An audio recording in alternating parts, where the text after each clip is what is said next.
Hello, Spirit of Nebraska volunteers. How is everyone? Hope you guys had a fantastic 4th of July holiday. I am technically still on time off because I took a few extra days to spend with the family, but I said I would come on and do this Facebook Live for you guys, so here I am. We're going to give it a minute or two to let people pop on, but we are going to talk about leading older Girl Scouts today. The older girls is kind of one of the things that I'm really passionate about. I've always said that Girl Scouts is beneficial to every girl, but I think as the girls get older, it's even more beneficial to them. I think they get so much out of the program, and it presents with some unique challenges for the leaders and parents and volunteers. So we're just going to talk about that today, kind of some of the differences as the girls get older, some different ways to work with older girls and handle some of those challenges that might come up. So yeah, I found a few things online that I really like. And so we're just going to kind of talk through it a little bit. If you guys have questions, feel free, pop them in the comments down below. I don't know if they're working. Sometimes they work and sometimes they don't, but I can always see them afterwards and go back and answer. So let's kind of talk about this. So when I say older Girl Scout, what I'm referring to is girls that are grade 6 and up. So cadets are grade 6, 7th, and 8th. Seniors are grades 9th and 10th, and then ambassadors are grades 11 and 12. And so, don't mind me, I am referring to my notes here as we go through. So as you start transitioning into the older levels of Girl Scouts, you go more from being a leader to an advisor. You're really just providing guidance and supervision at that point. And it's a transition. It doesn't just happen overnight, obviously. You don't just tell your 6th graders, okay, plan your year out. But you start handing over some of the planning and some of the responsibilities, and you just guide them on how to do it. Girl Scouts is always girl-led, but as they get older, it becomes even more girl-led, and they really get to experience some leadership and try some different things. And you're there to guide them and help them and show them the ropes, right?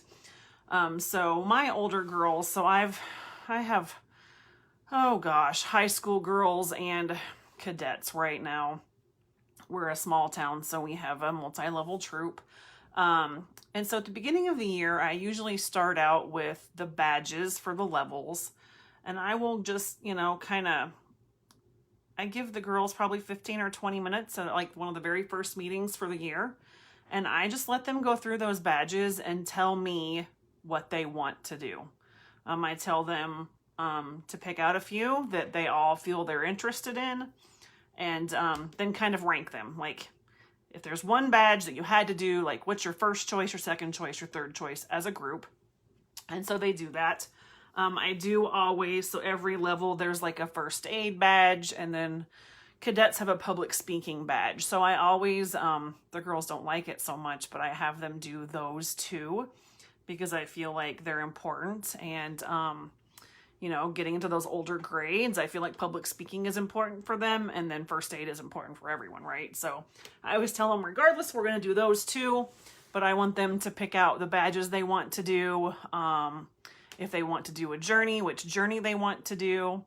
And if they have troubles choosing, I will, I'll kind of go through with them. If they can't decide between a couple, we'll vote, or we'll talk it through, or we'll figure out a way. I'll just kind of guide them in some different ways to choose the activities and things they want to do. And we do the same thing with the program book. I have them kind of go through the program book on their own before the meeting and pick out a few things, that are sort of local to us that they would like to do. And then when we get together as a group, I have them compare and see which activities they all wanted to do and which activities most of them wanted to do. And then we pick a couple as a troop to go and do together. And then if there's something they want to do on their own, or, 2 or 3 girls want to do and someone else doesn't do, then we can get parents to volunteer to help them and things like that. As the girls get older and they're in high school and they're driving, that becomes a different story. They become a little more independent and they can do some of those things without the leader necessarily taking them to go and do it.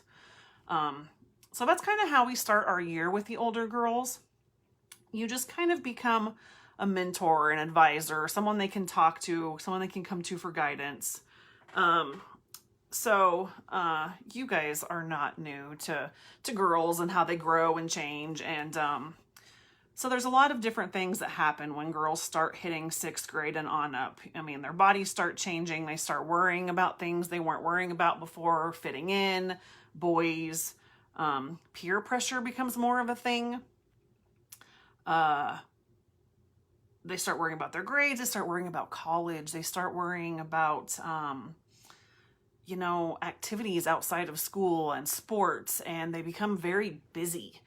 So 6th grade, 7th grade, 8th grade, and then once you get into high school, it becomes crazy. There are so many activities that are competing for their time and so many things the girls want to do because they want to try lots of things to figure out what they like. So I feel like as a leader, we have to be very flexible with scheduling troop meetings. And so my girls don't always meet on the same day of the week all year. Sometimes we meet once a month. Sometimes we meet, once a week. It depends on what time of year it is, what the girls have going on.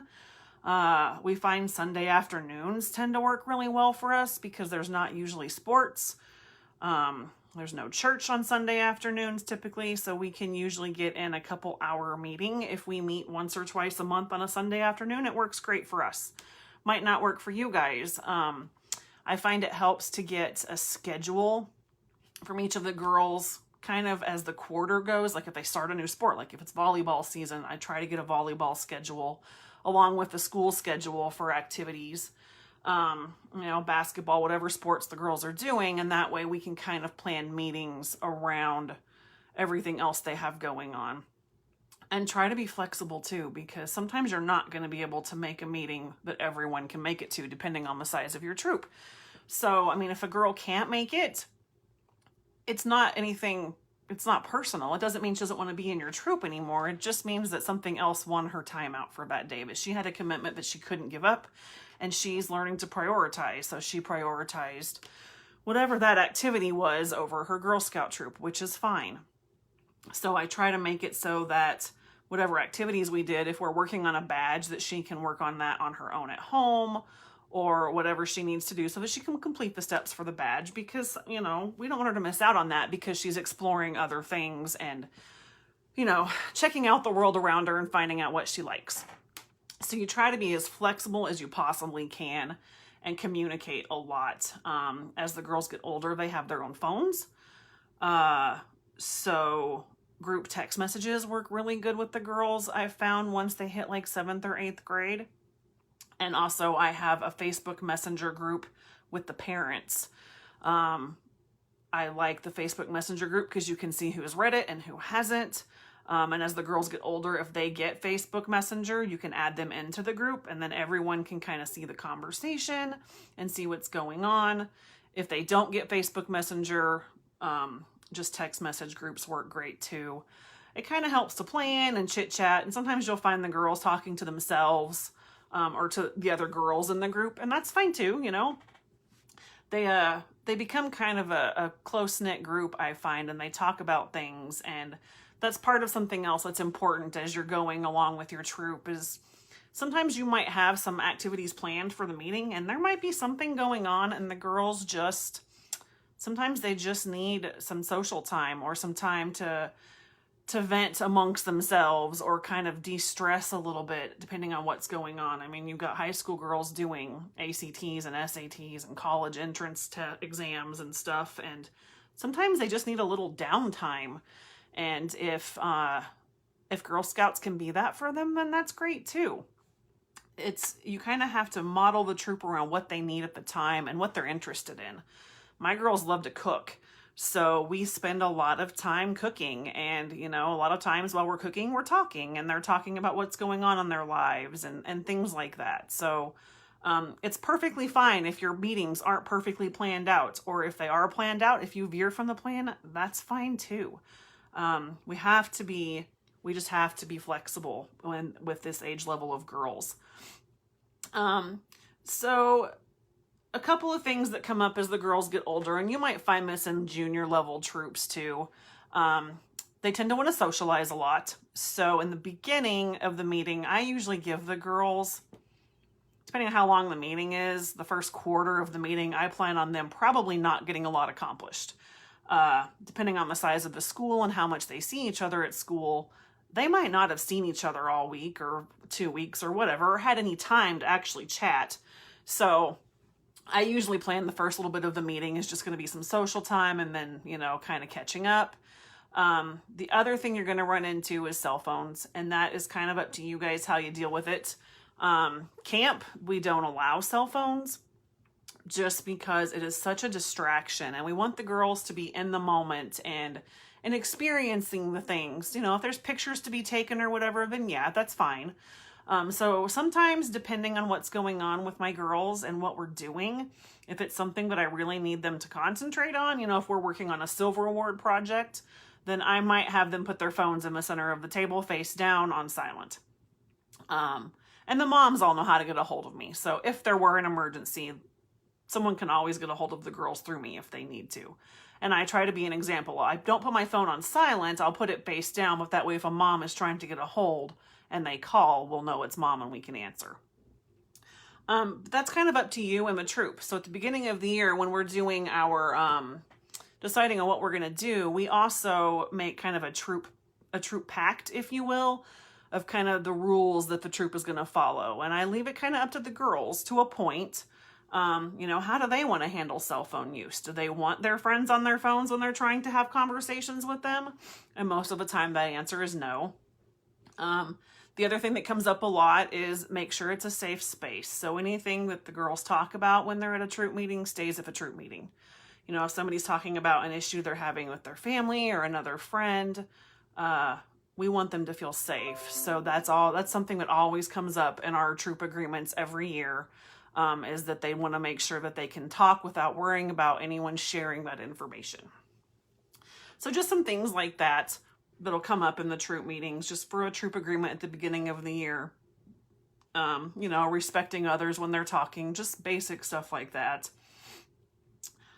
So let's talk about some of the things the girls can do as they get older. So girls in 6th grade and up can become a program aide. Hang on, I gotta find my list here. It's somewhere. They can become a program aide. Hang on, I can't find it. It's way down here. Okay, so they can become a program aide, and that is a class that they take, and then they have to go out and help troop leaders or recruiters or troop support specialists do some other activities. And then they can help with other troops. So a lot of times the younger troops will reach out and say, hey, I need help with such and such activity at this troop meeting. Do we have any program aides in the service unit that can help? A lot of times me as a recruiter too, I will say, hey, something just poked me. I'll say, hey, I have a registration night and I want to be able to talk with the parents while the girls do an activity. So do I have any program aides in this area that would be willing to come and do this activity with the kids while I'm talking with the parents? So that's kind of what the program aides do. They help out a lot. The girls can also join GSAG, which is the Girl Scout Advisory Group in the area. And they do so much stuff. And I'll do the same thing. I'll reach out for GSAG girls if I need help too. But they plan programs for the younger girls. They help at programs for the younger girls. They get all kinds of fun stuff. So the girls can also become a counselor in training, 1 or 2. So as they get older, when they become a senior, so that's 9th grade and up, they can do the counselor in training 1. So they get to learn how to mentor younger girls in a camp setting. And then when they become an ambassador, which is 11th and 12th grade, they can do the counselor in training 2. And that just kind of gives them more skills to go on. I mean, if they want to, they can come back and work as a camp counselor after they've graduated high school and they're old enough. So those are just kind of all programs that the older girls can do that, gosh, it just gives them more leadership skills, you guys. And, you know, the more leadership skills the girls have, the better off they are, I think. So let's talk too about, there is the Silver Award for cadets. And then there is the Gold Award for seniors and ambassadors. So, the Silver Award, it really is, I mean, it's the highest level award that a cadet can achieve, right? So it's very prestigious. There aren't a ton of girls that earn the award. And so it's amazing. These girls put in a ton of work. It teaches them organizational skills and leadership and planning and project management. And it really is just an amazing experience for the girls. And then they can take that experience and move it into the Gold Award. The Silver Award can be done as a troop, as a couple of girls, or by yourself. The Gold Award is always done on your own.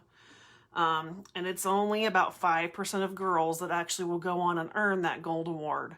But it is the highest award that a Girl Scout can earn. So it is a national award.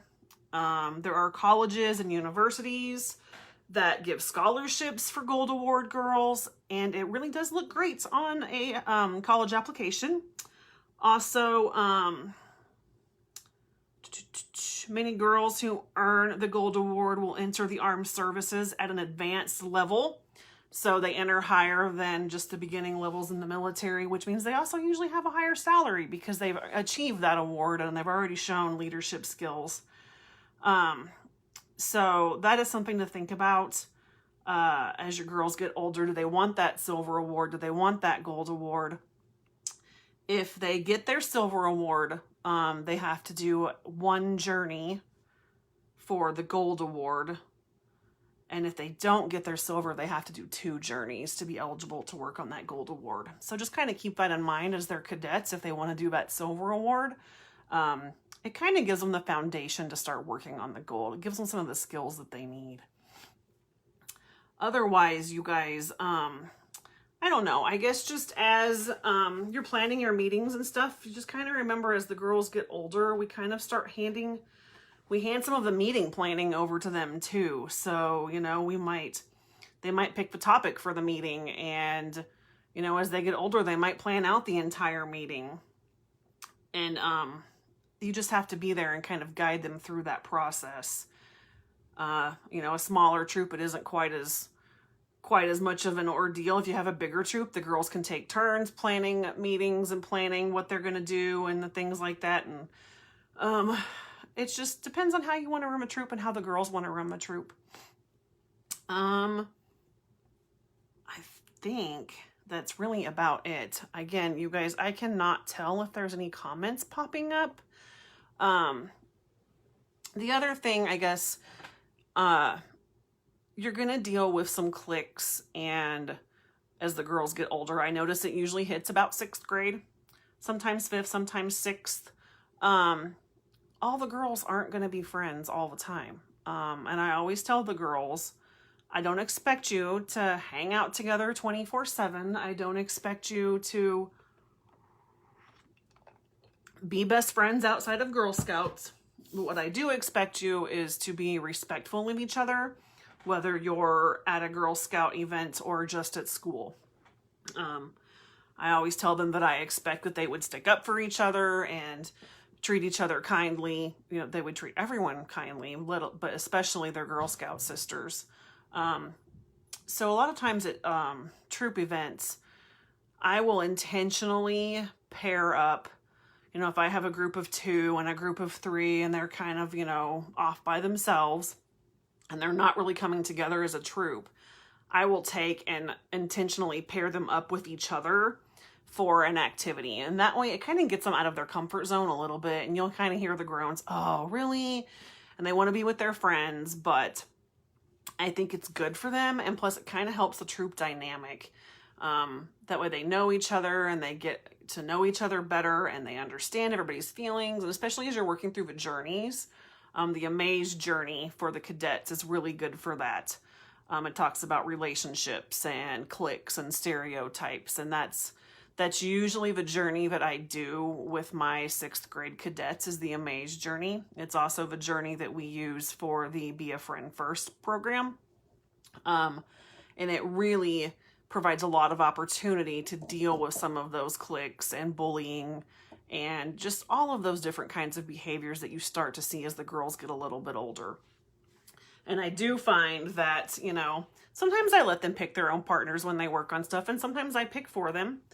And I just make sure that the girls are all getting to know each other and understand each other and just see things from everyone's different perspective. And like I said, they're not going to all be friends outside of Girl Scouts. They're not going to hang out together all the time. If they do, great. But chances are they're not, and that's fine. And I make sure they know that that's fine. But that they do have to respect each other and be kind to each other, whether they're in Girl Scouts or not. And I mean, sometimes you have girls that have a hard time getting along, and you know, you talk with them and you chat with them, and they're pretty good at working it out. Occasionally you have to get a parent involved, but it's not very often, you guys, honestly. Most of the time coming together with the troop and working together, and they work it out on their own, and they do a really great job of it, and they do a really good job of seeing things through each other's eyes. You know, and if they do have a problem, most of the time they'll just come to you and tell you, hey, this is going on, and how can we deal with it? And if you get the 2 girls together, or 3 girls, or however many girls are having the issue, and they talk, it's usually a complete misunderstanding, a communication problem, and they're fine, and we're good to go again. And I think that's an important part of Girl Scouts too, is teaching them how to work through some of those complications and relationship issues as they get older, and helping them understand that sometimes it is just a communication problem, and that they can work through it and still be friends, and it doesn't have to be mean and not nice to each other. So I don't know. Hopefully this was helpful for you guys, and I gave you a little bit of info. If you need more resources as your girls get older, reach out to your troop support specialist. Our website has a ton of resources on there. You can always reach out to me. I have no issue with that. But and member support too. If you need help, you can always reach out to member support, and they can put you in contact with the right person. Other than that, you guys, I hope you're having a great week. I know we all miss our girls. I know I do. I love seeing you guys all on Facebook and on Zoom, but it just isn't the same, and I am ready to see everyone in person one of these days. But in the meantime, I hope you guys are enjoying the Girl Scouts at home. Just a little plug for recruiters. Don't forget to sign up for your Growing Girl Scouts recruitment training if you haven't done so already. So we can get you trained and be ready for fall with whatever that might bring as far as school and recruiting and troop meetings goes. So we will talk to you guys later. Have a great afternoon.